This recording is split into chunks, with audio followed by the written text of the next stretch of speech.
سلام از کوههای برزیل. این همسر من بتسی است و این هم خواهر من، مریم. کدامی که از آنها بیشتر به من شبیه است؟ خواهر من پزشک است و بر روی سبک زندگی تمرکز دارد. او متأهل و مادر است. همسر من عاشق پزشکی طبیعی است. دوره‌های زیادی را گذرانده و بنیانگذار و مدیر مدست یک انجمن است. دختر ما دانیلا 12 ساله است و شما به زودی با او آشنا خواهید شد. سلام دوستان، ما خیلی خوشحالیم. ما پرتغالی صحبت می کنیم و از تکنولوژی که این را به زبان شما ترجمه می کند سپاسگزاریم. ما از اینکه می توانیم موضوعی را به اشتراک بگذاریم که به ما سلامتی جسمی، شادی و آرامش روحی زیادی بخشیده. بسیار سپاسگزاریم. محرک اصلی برای مراقبت از سلامت کمک خداوند است تا بتوانیم ذهنی روشن‌تر و حساس‌تر داشته باشیم تا کلام او را بشنویم و درک کنیم. خداوند به ما یک راهنمای سلامت دقیق از طریق الهام در کلامش و همچنین از طریق کتاب الونوایت داده است که آن را در توضیحات این ویدیو قرار خواهیم داد. ما به همه کسانی که به دنبال درمان جسمی، روانی و روحانی هستند توصیه می کنیم.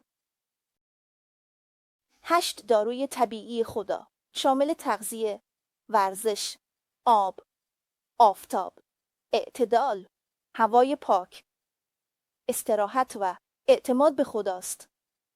تغذیه.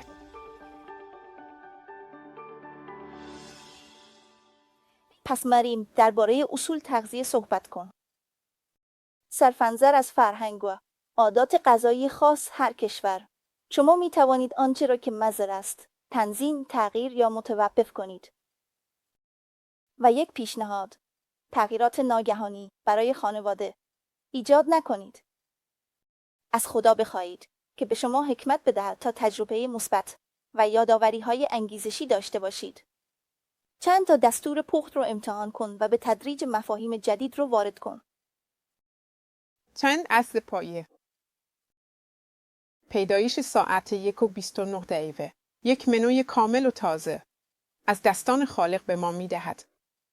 قبل از اولین وعده غذایی آدم و حوا، میوه‌ها، پلات، دانه‌ها، آجیل، بعدتر سبزیجات و ریشه‌ها معرفی شدند. تا جایی که ممکن است از مواد غذایی کامل غنی از فیبر استفاده کن. هر چیزی که میتونی خام بخوری، سعی کن خام بخوری. فیبر خطر بیماری‌های قلبی، سرطان، دیابت و چاقی را کاهش می‌دهد. فیبرها رو از کجا میتونیم پیدا کنیم؟ هر روز میوه‌ها و سبزیجات تازه و خام می‌خورم. جوانه زدن غلات یک گزینه عالیه. غلات کامل بیشتری بخورید. برنج و نان سبوسدار به جای نان سفید. لوبیا، عدس، آجیل و دانه‌ها، برگ‌ها و سبزیجات. برنامه ریزی کن که بیشتر از 3 وعده غذایی نداشته باشید که وعده اول در صبح باید پرتر از همه باشد، مثل یک پادشاه. وعده دوم در اوایل بعد از ظهر، مثل یک شاهزاده. و اگر یک وعده غذایی سوم در انتهای بعد از ظهر باشد، باید مثل غذای کدا باشد، سبک و کم حجم و به راحتی قابل هضم. میوه‌ها گزینه خوبی هستند و نان تست شده. در بین وعده‌ها غذا نخورید. فقط آب بنوشید. برای هضم بهتر باید بین وعده‌های غذایی 5 ساعت فاصله باشه. بیشتر مردم با فقط 2 وعده غذایی، یکی در صبح و یکی در نهار، احساس بهتری خواهند داشت نزدیک به اواسط بعد از ظهر. به ویژه اگر یک روال زندگی کم تحرک داشته باشی و ذخیره بدنی کافی داشته باشی. در خانه ما ساعت 8 صبح و ساعت 2 بعد از ظهر غذا می‌خوریم، مقداری که ما را راضی و پرانرژی می‌کند. و همیشه جالب است که بعد از غذا یک پیاده روی هضم کننده داشته باشی. کمک می‌کند تا بند خون را کاهش بدهیم. حالا یک سوال، اگر پول نداشته باشم که گوشت بخرم یا یک گاو برای شیر گرفتن داشته باشم، چه کار کنم؟ بهتر برای سلامتیت. میدونید وقتی درباره هر غذایی که منشأ حیوانی داره صحبت میکنیم، مثل گوشت، مرغ، ماهی، پنیر، شیر و تخم مرغ، هر چقدر کمتر بخوریم بهتره. خانواده ما هم به گیاهخواری روی آورده. ببین، کلسترول ماده اولیه برای ساخت هورمون‌های جنسیه. استروژن، پروژسترون، تستوسترون. هر چقدر مقدار کلسترول بیشتری مصرف کنی، عدم تعادل هورمونی بیشتر میشه. باعث افزایش خطر سرطان در اندامهای تولید مثل میشه. در زنان، بهویژه، سینه‌ها، تخمدان‌ها، رحم و در مردان، سرطان بیضه و پروستات. مصرف زیاد تخم مرغ باعث بلوغ زودرس میشه، حتی قبل از زمان مناسب در دوران نوجوانی. این غذاهای با منشأ حیوانی هم اسیدی کننده هستند و باعث دردهای مفصلی در مفاصل می شوند که این ویژگی بیماری‌های خدایمنی و روماتیسمی است. همچنین مصرف شکر رو به حداقل برسانید. او توانایی گلبولهای سفید که سربازان دفاعی سیستم ایمنی هستند برای بلعیدن یا به عبارتی خوردن میکروب‌های مهاجم را کاهش می‌دهد. بدون مصرف شکر، یک سرباز گلبول سفید می‌تواند در نیم ساعت 14 باکتری را از بین ببرد. با فقط 6 قاشق چایخوری شکر، فعالیت به فقط 10 باکتری کاهش پیدا می‌کنه. با 12 قاشق چایخوری، معادل لیوان نوشابه، فقط 5.5 باکتری در 30 دقیقه از بین میره. با 24 قاشق چایخوری و یک بستنی انتظار می رود که یک گلبول سفید تنها یک باکتری را از بین ببرد. بنابراین می توانیم نتیجه بگیریم که افرادی که مصرف شکر پایینی دارند کمتر به بیماری های عفونی مبتلا می شوند. ورزش. یک مثال خیلی خوب از ورزش، کسی که خیلی خوب تمرین میکنه شوهرم هست. او دوست دارد کارهای بدنی انجام دهد.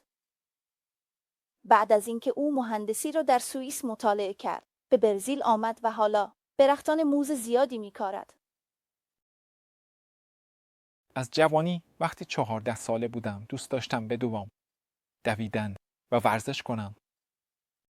پس من هدفهایی تعیین می کردم و به این فکر می کردم که وقتی اون ماشینی که در حال آمدن است به من برسد، باید در آن تیرک باشم. پس این به من یک انرژی اضافی می داد. ورزش بدنی قلب را تقویت می کند، فشار خون را کاهش می دهد، کالری های اضافی را می سوزاند و به کاهش وزن کمک می کند که در مورد من صدق نمی کند و استرس را کاهش می دهد. یک تنوع از ورزش ها را انتخاب کنید، ترجیحاً در فضای باز و زیر نور خورشید.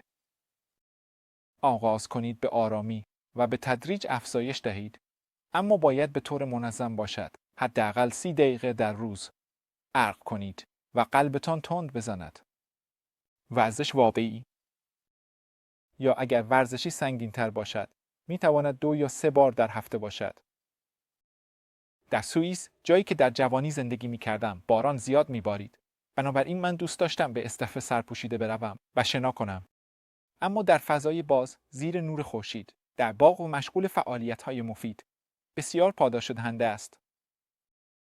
ما می توانیم میوه‌های خوبی برداشت کنیم. همچنین خوب است که بلافاصله بعد از غذا پیاده روی کنید، چون این کمک می کند تا غذا بهتر جا بیفتد. ممنون دانیل. بعد از یک فعالیت شدید بدن آب می خواهد.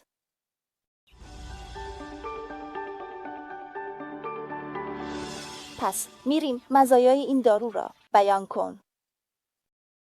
همه موجودات زنده به آب وابسته ایم. هر عملکردی از بدن در یک حالت مایع انجام می شود. آب از طریق تنفس ما درخواست می شود. وقتی که در تنفس خود بازدم می کنیم و از طریق ادرار و باید دوباره تمرین شود. بسیاری از اوقات مشکلات رایجی مثل سردرد، یبوست و برخی مشکلات کمر می توانند به سادگی با نوشیدن آب کافی تسکین پیدا کنند. ادرار روشن و بدون بو یک نشانه خوب است که آیا به اندازه کافی آب می نوشیم یا نه.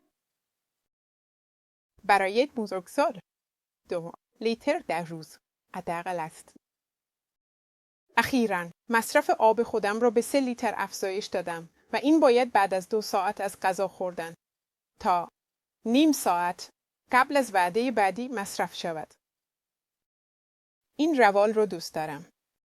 به محض بیدار شدن تا نیم ساعت قبل از صبحانه برنامه ریزی کنید که 2 تا 4 لیوان آب بنوشید.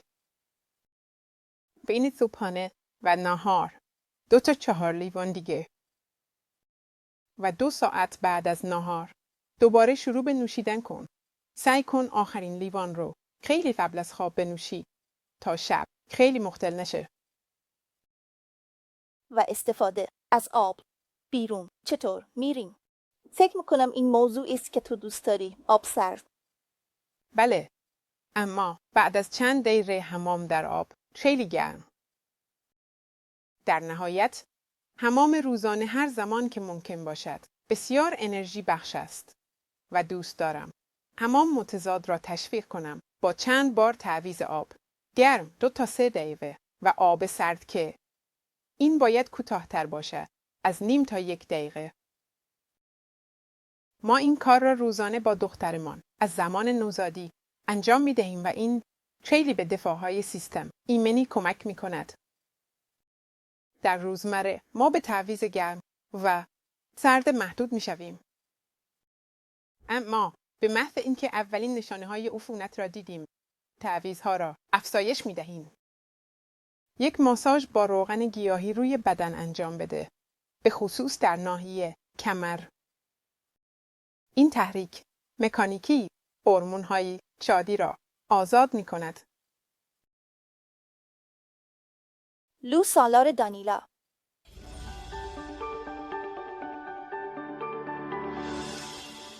این داروی بعدی یکی از درمانگرترین عوامل طبیعت است و همچنین یکی از کمفهمترین و کم استفاده ترین ها به عنوان درمان است و آن نور خورشید است. خواهرزادهام دانیلا، برای ما از فواید این دارو بگو. با این پوست خیلی روشن و یا از قرار گرفتن در زیر آفتاب می‌ترسی؟ نه عمه، خورشید دشمن نیست، اما باید بدونیم چطور از فوایدش استفاده کنیم. افرادی که پوست روشنی دارند مثل من باید با 10 دقیقه شروع کنند و به تدریج افزایش دهند تا پوست را برای دریافت مقدار خوبی از آفتاب به طور مستقیم آماده کنند. همیشه باید خیلی مراقب باشیم که دچار سوختگی نشیم. میدونی که حتی تغذیه هم با واکنش به آفتاب در ارتباطه. یک رژیم غذایی کم چرب و کم پروتئین وجود دارد.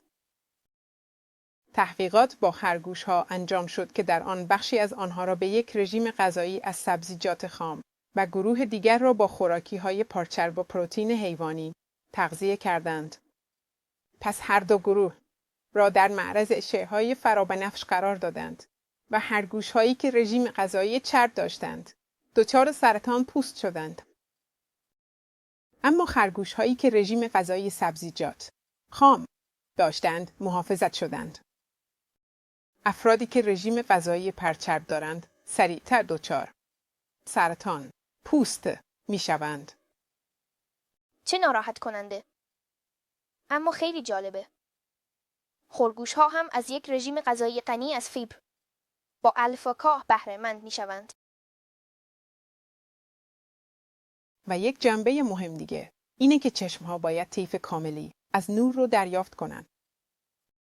پس وقتت رو در فضای باز بگذران بدون عینک یا لنزهای تماسی. من هم خوندم که نور خورشید فشار خون رو کاهش میده، کلسترول رو کم میکنه و باکتری ها و ویروس ها رو از بین میبره. و شاید یکی از موضوعات پربحث اخیر این است که کلسترول رو درست زیر پوست به ویتامین تبدیل میکند. و امروز بیشتر مردم از ویتامین کمبود دارند. بله، این ویتامین استخوان‌ها را تقویت می‌کند. در پیشگیری از دیابت، سرطان، بیماری‌های قلبی عروقی کمک می‌کند و ایمنی ما را بهبود می‌بخشد. چون با قرار گرفتن در معرض نور خورشید، تعداد گلبول‌های سفید که سربازان دفاعی بدن هستند، افزایش می‌یابد و ویروس‌ها و باکتری‌ها را از بین می‌برند. و این یک داروی عالی برای مقابله با افسردگی است. حالا می‌خواهیم درباره یک موضوع دیگر، یک دارویی دیگر اعتدال صحبت کنیم.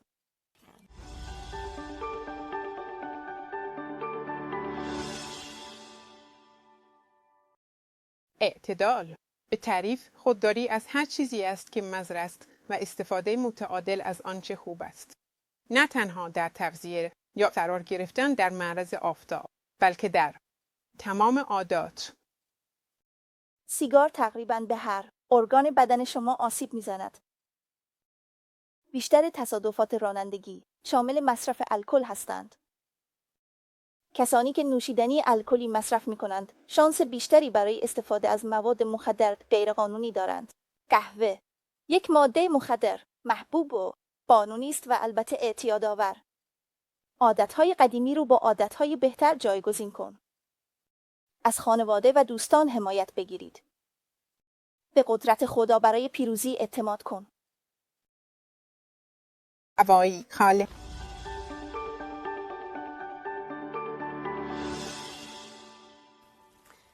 ما می توانیم هفته‌ها بدون غذا، روزها بدون آب زندگی کنیم، اما فقط چند دقیقه بدون هوا، بدون اکسیژن. بتسی، مطمئناً باید تمرینات تنفسی انجام داده باشی تا فلوت ترنسوس را بنوازی. خداوند ما را با این همه هوایی پاک در کوهها برکت داده. این خون را زنده می کند، ذهن را آرام می کند، میکروب ها را از بین می برد و به پاکسازی ریه‌ها کمک می کند. از بینی نفس بکش، سیگار نکش و از ماندن در جاهایی که هوا آلوده است پرهیز کن. بدنت رو راست نگه دار و وضعیتت رو روی صندلی زیر نظر داشته باش. ناراحت نباش. پنجره‌های اتاقت رو باز نگه دار. مزایای تنفس عمیق. بدن رو آرام کن. به مغز اکسیژن برسون تا تفکر روشنی داشته باشی. به پیشگیری از عفونت‌های تنفسی کمک می‌کند و خواب عمیق را القا می‌کند. وقتی احساس کردی که داری سرما می‌خوری، سعی کن به مدت 10 دقیقه عمیق نفس بکشی تا پوست، صورت و دستهات گزگز کنه. اکسیژن یک همپیمان برای سیستم ایمنی بدن است. یک بار در هفته ملحفه‌هات رو به مدت چند ساعت یا تمام روز زیر آفتاب بذار. استراحت.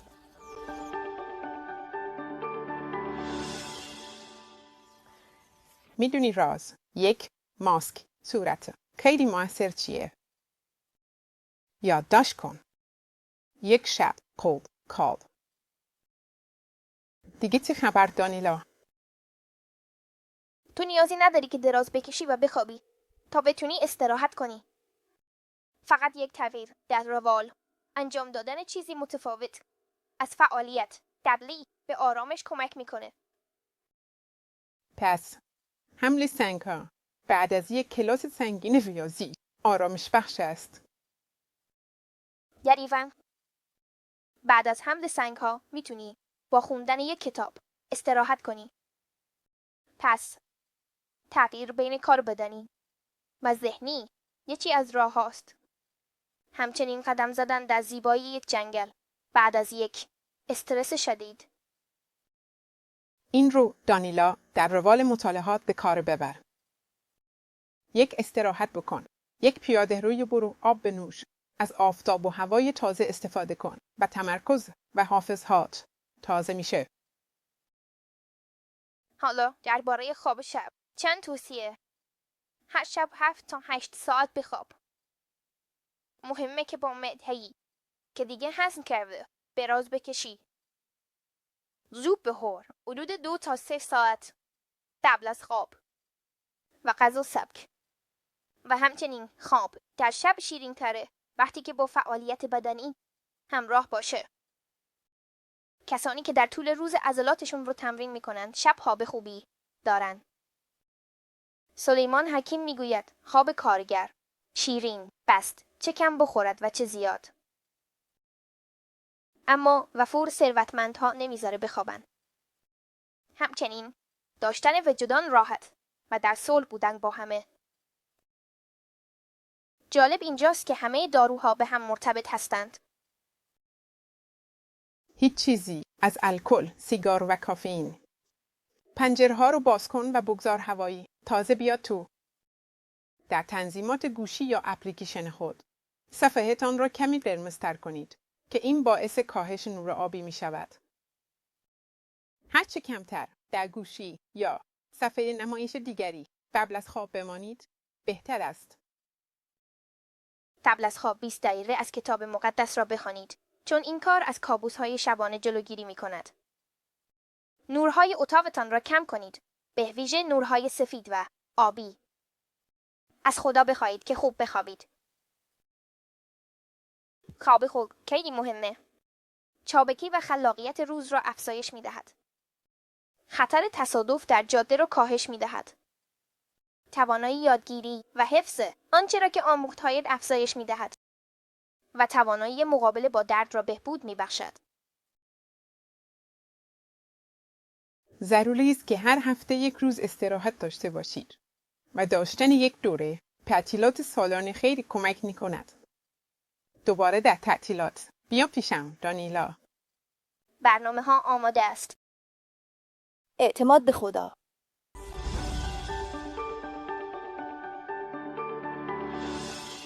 حالا همسرم دانیل رو دعوت می‌کنیم تا درباره این دارو نظر بده. یادآوری می‌کنم که ویدیوهای دیگر در کانال درباره موضوعات کتاب مقدس 3 پیام فرشتایی در دسترس هستند. آیا به خدا ایمان داری؟ داشتن رابطه با خدا آرامش درونی ایجاد می کند و ثبات می آورد. قدرتی برای بخشیدن به دیگران می دهد. راز اینه که برای کسانی که دوستشون نداری دعا کنی و برایشون خیر بخوایی. می بینی که این چقدر تفاوت ایجاد می کنه. اعتماد به خدا عشق را به خانه می آورد و به درمان مشکلات و آسیب‌ها کمک می کند. چطور می توان به اعتماد به نفس بیشتر دست پیدا کرد؟ اعتماد از طریق تجربه رشد می کند. دعای پاسخ داده شده ایمان را تقویت می کند. بدان که خداوند مانند یک پدر از ما مراقبت می کند و اگر خواهان حضور او باشیم و طوری زندگی کنیم که او را دور نکنیم، او هرگز ما را ترک نمی کند. دعا کردن یعنی با خدا مثل یک دوست صحبت کردن. این به ما نیرو می دهد تا با چالش‌های زندگی روبرو شویم. به همین خاطر به آن نفس روح هم گفته می شود. ما اینجا در مزرعه‌مون یک گوشه توی باغ داریم که معمولاً دعا می کنم. اگر توی خونهات هستی، یک جای خاص جدا کن فقط برای صحبت با خدا. پس در را ببند و به دنبال حضورش بگرد. من هم دوست دارم در غروب دعا کنم، مثل اصحاب. دانیل و داوید 3 بار در روز زمانی را برای یک گفتگوی کوچک با خالق اختصاص می دادند. وقتی وارد زمینه روحانی می‌شویم، می‌خواهیم چند نکته را درباره ارتباط ذهن با بدن مطرح کنیم. نه از هر 10 بیماری ریشه در ذهن دارند. یک اختلال در خانه شاید حتی به خودرو آسیب می‌زند. تسلیم باعث عدم تعادل ذهن می‌شود. دکترین‌های نادرست مثل آنهایی که درباره جهنمی که به طور ابدی می‌سوزد و عذاب دائمی برای گناهکاران به همراه دارد، تصویری کجو معوج از شخصیت خداوند ارائه می‌دهند. مذهب مسیحی خیلی دور از این که جنون ایجاد کند. یکی از مؤثرترین درمان‌های اوست. یک آرام بخش قوی برای اعصاب. و برای پایان دادن به این بحث درباره سلامت می‌خواهیم به یک موضوع کمتر مورد سوال قرار گرفته بپردازیم، اما به قدری در سلامت زنان اهمیت دارد که نیمی از بیماری‌های زنان به خاطر اشتباه در پوشش ایجاد می‌شود. می‌گذارم شما 2 نظر بدید. در واقع آیا پزشکت از تو درباره لباس پوشیدن سوال کرده؟ به ندرت موافق است. اما این کم بود. اهمیت در نظر گرفتن برخی نکات را کاهش نمی دهد. اولاً، سلامت کامل نیاز به گردش خون کامل دارد. اما این را نمیتوان داشت وقتی که انتهای بدن، یعنی دست‌ها و پاها که از اعضای حیاتی دور هستند، سرد و بدون محافظت به خاطر لباس ناکافی هستند. در حالی که 3 یا 4 برابر بیشتر لباس گرم روی تن استفاده می شود، جایی که اعضای حیاتی قرار دارند، باعث کنجست قلب، معده، کبد و اعضای لگنی به خاطر خون اضافی می شود. دوم، هر قطعه لباس باید به بدن به گونه‌ای تنظیم شود که گردش خون را مسدود نکند و نفس کشیدن آزاد و کامل را مختل نکند. که روی پوست علامت نگذارد. همچنین حرکات آزاد و وضعیت مناسب را تسهیل می کند. حتی به لباس زیرت هم توجه کن. چه پایین و چه بالا. نباید مانع گردش خون مناسب بشه. سوم، پیشنهاد که همچنین از کتاب مقدس است. در سفر تثنیه 22 آیه 5 به جای پوشیدن شلوار جین که این روزها خیلی مد شده و باعث می شود ناحیه نتمه مرطوب و گرم بماند، بهتر است از لباسهای مخصوص زنانه مثل پیراهن یا دامن استفاده کنیم که تهویه بهتری را فراهم می کند. به همراه عادات بهداشتی مناسب، مشکلات جدی زنانگی و ادراری را کاهش می دهد و بسیاری مسائل دیگر. در نهایت، قطعاً فقط یک اشاره به موضوعاتی است که می توانیم و باید در آنها مطالعه و تأمل بیشتری داشته باشیم. باشد که اراده خداوند انجام شود و اگر این خواسته توست، به این وعده بچسب. خداوند کسی است که در ما عمل می کند، هم خواستن و هم انجام دادن، بر اساس اراده نیکویی خود. فیلیپیان 2:13 ایمان، رک، پیروزی